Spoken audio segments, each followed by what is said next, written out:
Merry Christmas. ಎಲ್ಲರಿಗೂ Christmas ಹಬ್ಬದ ಶುಭಾಶಯಗಳು. ಇವತ್ತು ನಾನೊಂದು ಥಟ್ಟಂತ ಮಾಡುವಂಥ ಒಂದು ವೆರೈಟಿ ಆಗಿರುವಂಥ ಒಂದು ಸ್ವೀಟ್ ರೆಸಿಪಿ ಜೊತೆ ಬಂದಿದ್ದೀನಿ ಹಬ್ಬಕ್ಕೂ. ಯಾವುದಕ್ಕೂ ಥಟ್ಟಂತ ಗೆಸ್ಟ್ ಎಲ್ಲ ಬಂದರೆ ನಮಗೆ ರೆಡಿ ಮಾಡ್ಬೋದು. ಟೇಸ್ಟ್ ಅಂತೂ ಸೂಪರ್ ಆಗಿರುತ್ತೆ, ಸಖತ್ತಾಗಿರುತ್ತೆ. ಬನ್ನಿ ನೋಡೋಣ ಇದು ಏನು, ಹೇಗೆ ಮಾಡೋದು ಅಂತೆಲ್ಲ.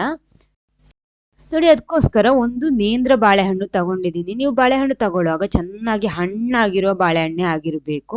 ಅಂದರೆ ಒಳ್ಳೆ ಸ್ವೀಟ್ ಇರಬೇಕು, ಇದು ಅಷ್ಟೇ ಸಾಕು. ಮೊದಲು ನೋಡಿದರೆ ಸಿಪ್ಪೆಲ್ಲ ತೆಗೆದ್ಬಿಟ್ಟು ಸಣ್ಣಕ್ಕೆ ಕಟ್ ಮಾಡಬೇಕು ಇದನ್ನು.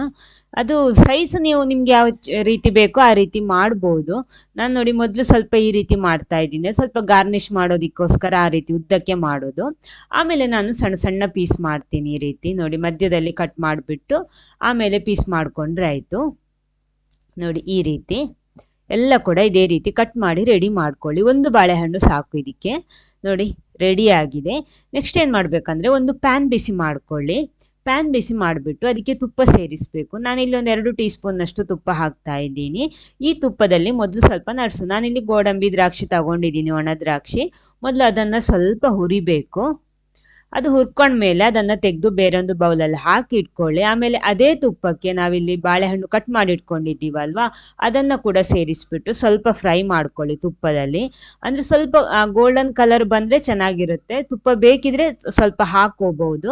ಎರಡು ಬದಿ ಕೂಡ ತಿರುಗಿಸಿ ತಿರುಗಿಸಿ ಹಾಕ್ಕೊಂಡ್ಬಿಟ್ಟು ಫ್ರೈ ಮಾಡ್ಕೊಳ್ಳಿ ಈ ರೀತಿ. ಆ ತುಪ್ಪದಲ್ಲಿ ಫ್ರೈ ಮಾಡಿಕೊಂಡ್ರೆ ಆ ಬಾಳೆಹಣ್ಣಿನ ರುಚಿಯೇ ಒಂದು ಸೂಪರ್ ಆಗಿ ಸಿಗುತ್ತೆ. ನೋಡಿ, ಇವಾಗ ಎರಡು ಬದಿ ಕೂಡ ಕರೆಕ್ಟ್ ಫ್ರೈ ಆಗಿದೆ. ಇವಾಗ ಸಾಕು. ಇದನ್ನು ತೆಗೆದು ಸೈಡಲ್ಲಿ ಇಟ್ಕೊಳ್ಳಿ. ಆಮೇಲೆ ಸ್ವಲ್ಪ ನೀರು ಬಿಸಿ ಮಾಡೋದಕ್ಕೆ ಇಡಿ. ನೀರು ಬಿಸಿ ಆದಮೇಲೆ ಇದಕ್ಕೆ ನಾನಿಲ್ಲಿ ಹಾಕ್ತಾ ಇರೋದು ಸಬ್ಬಕ್ಕಿ. ನೋಡಿ, ನಾನು 1/4 ಕಪ್ ಸಬ್ಬಕ್ಕಿ 1 ಗಂಟೆ ನೆನೆಸಿಟ್ಟಿದ್ದೆ. ಅದನ್ನು ನೀರಲ್ಲಿ ಹಾಕ್ಕೊಂಡ್ಬಿಟ್ಟು ಮೊದಲು ಬೇಯಿಸಬೇಕು.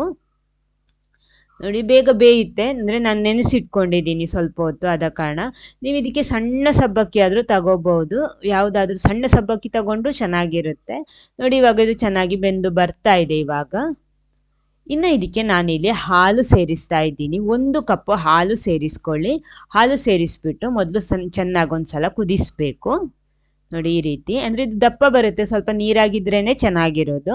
ಇನ್ನು ಇದಕ್ಕೆ ಸಕ್ಕರೆ ನೀವು ನೋಡಿಕೊಂಡು ಟೇಸ್ಟ್ ನೋಡ್ಕೊಂಡು ಹಾಕ್ಕೊಳ್ಳಿ. ನಾನಿಲ್ಲಿ ಲೈಟ್ ಸ್ವೀಟ್ ಸೇರಿಸ್ತಾ ಇರೋದು, 4 ಟೇಬಲ್ ಸ್ಪೂನ್ ಹಾಕ್ತಾ ಇದ್ದೀನಿ. ಅಂದರೆ ಓವರ್ ಆಗಿ ಹಾಕ್ಕೊಂಡಿಲ್ಲ, ಒಂದು ಮೀಡಿಯಮ್ ಸ್ವೀಟಲ್ಲಿ ಮಾಡ್ತಾ ಇರೋದು. ನಿಮಗೆ ಜಾಸ್ತಿ ಬೇಕಿದ್ರೆ ಜಾಸ್ತಿ ಮಾಡ್ಬೋದು. ನೋಡಿ, ಇನ್ನು ಹಾಕ್ಕೊಂಡ್ಬಿಟ್ಟು ಇದು ಸ್ವಲ್ಪ ಕುದಿಲಿದು ಆ ಸಕ್ಕರೆ ಜೊತೆ ಕರೆಕ್ಟಾಗಿ ಮಿಕ್ಸ್ ಆಗಿ ಬರಬೇಕು. ನೋಡಿ, ಈ ರೀತಿ ಮಿಕ್ಸ್ ಮಾಡ್ಕೊಳ್ಳಿ. ಫುಲ್ಲಾಗಿ ಸ್ವಲ್ಪ ಕುದಿ ಬಂದರೆ ಸಾಕು. ಇನ್ನು ಇದಕ್ಕೆ ನಾವು ತುಪ್ಪದಲ್ಲಿ ಫ್ರೈ ಮಾಡಿಟ್ಕೊಂಡಿರುವಂತಹ ಬಾಳೆಹಣ್ಣು ಇದೆಯಲ್ವ, ಅದನ್ನು ಕೂಡ ಇದಕ್ಕೆ ಸೇರಿಸ್ಬಿಟ್ಟು ಮಿಕ್ಸ್ ಮಾಡಬೇಕು. ಒಂದು ಪಾಯಸದ ಟೈಪಲ್ಲೇ, ಆದರೆ ಇದೊಂದು ಪಾಯಸದ ಅಲ್ಲ, ಒಂದು ಡೆಸರ್ಟ್ ಟೈಪ್ ನಮಗೆ ಉಪಯೋಗಿಸ್ಬೋದು. ನೋಡಿ, ಈ ರೀತಿ ಚೆನ್ನಾಗಿ ಕುದಿ ಬರಬೇಕು. ಇನ್ನು ಇದಕ್ಕೆ ನಾವು ಹುರಿದಿಟ್ಕೊಂಡಿರುವಂತಹ ಗೋಡಂಬಿ ದ್ರಾಕ್ಷಿ ಎಲ್ಲ ಸೇರಿಸ್ಕೊಳ್ಳಿ. ಎಲ್ಲ ಕೂಡ ಮಿಕ್ಸ್ ಮಾಡಿಕೊಂಡ್ರೆ ಒಂದು ಸೂಪರ್ ಆಗಿರುವಂಥ ಒಂದು ಸ್ವೀಟ್ ಇಲ್ಲಿ ರೆಡಿ ಆಗುತ್ತೆ. ನೋಡಿ, ಇನ್ನು ಬಾಳೆಹಣ್ಣು ಹಾಕ್ಬಿಟ್ಟು ಜಾಸ್ತಿ ಬೇಯಿಸಬಾರ್ದು, ಜಸ್ಟ್ ಕುದಿ ಬಂದರೆ ಸಾಕು. ಸ್ಟವ್ ಆಫ್ ಮಾಡ್ಕೊಳ್ಳಿ.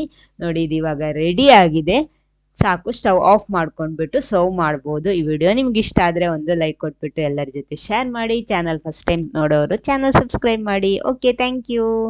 ಆಮೇಲೆ ಫೇಸ್ಬುಕ್ ಪೇಜಲ್ಲಿ ವಿಡಿಯೋ ನೋಡ್ತಿದ್ರೆ ಪೇಜ್ ಫಾಲೋ ಮಾಡೋದಕ್ಕೂ ಮರಿಬೇಡಿ.